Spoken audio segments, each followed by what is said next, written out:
مال کو خرچ کرنا علی حب ہی، اس کی محبت کے باوصف۔ مال کی اگر محبت یا ضرورت نہیں ہے تو پھر اس کو خرچ کر دینا، صرف کر دینا، یہ کمال نہیں ہوتا۔ کمال اس وقت ہے جب اس کی شدید احتیاج آپ کو بھی موجود ہو۔ اس لیے صحت مند آدمی جو جوان بھی ہو اور اس کو ضرورت بھی ہو، اس کا صدقہ کرنا اس کے صدقے کرنے سے بہتر ہے جو مخمصے کے عالم کے اندر جب موت و حیات کی کشمکش ہو تو وہ صدقہ کر دے، اپنا مال خیرات کر دے۔ عمومی طور پہ ایک مخفی دولت کی محبت جو ہمارے سینوں میں ایک حد تک موجود ہوتی ہے، وہ یہ ہے کہ جب اللہ ہمیں مال دیتا ہے تو بعض اوقات کچھ لوگ کہتے ہیں کہ ابھی میں اس مال کو بڑھاتا چلا جاؤں گا اور اپنی ساری ضروریات بھی پورا کرتا چلا جاؤں گا اور بہت حجم ہو جائے گا تو پھر اس سے کوئی بڑا کام کروں گا۔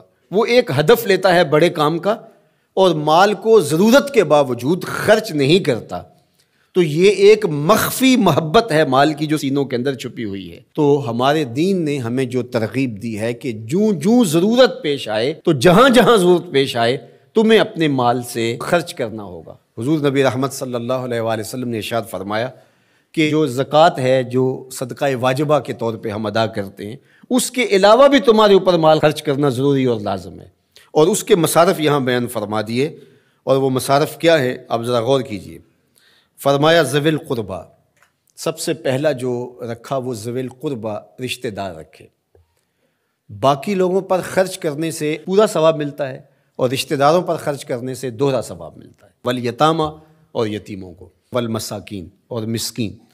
مسکین اس کو کہتے ہیں جس کے پاس 2 وقت کا کھانا موجود نہ ہو۔ وابن السبیل، اور جو مسافر ہے، والسائلین، اور جو مانگنے والے ہیں۔ تو اگر اس کے پاس 2 وقت کا کھانا نہیں ہے تو وہ اگر مانگے بقدر کفاف اور 2 وقت کا کھانا مل جائے تو پھر مانگنا ترک کر دے تو اس کے لیے جائز ہے اور شریعت اس کو روکتی نہیں، اور ایسے شخص کو دینا ثواب بھی ہے۔ لیکن جو شخص جمع کیے ہوئے ہو، اس کے پاس موجود ہو، دولت بڑھانے کے لیے یا عادتاً مانگتا ہو، تو ایسے شخص کو نہ دینا چاہیے اور نہ اس کی حوصلہ افزائی کرنی چاہیے۔ وفی الرقاب، اور جو غلام ہیں ان کو غلامی کے بوجھ سے آزاد کرنے کے لیے مال خرچ کرنا۔ دور موجود کے اندر اگر کوئی قرض میں جکڑا ہوا ہے تو وہ بھی پھنسی ہوئی گردن ہے اس کو، اور میں سمجھتا ہوں کہ اس کے زمرے میں وہ شخص جس کی بیٹیاں جوان ہیں اور اس کے پاس کوئی رقم نہیں ہے کہ ان کی شادی کر سکے اور اس کی مدد کی جائے، تو یہ بھی اس سے ملتا جلتا حکم اس کے ساتھ یہ جڑ جائے گا کہ اس پھنسے ہوئے مجبور کی گردن کو چھڑایا جائے۔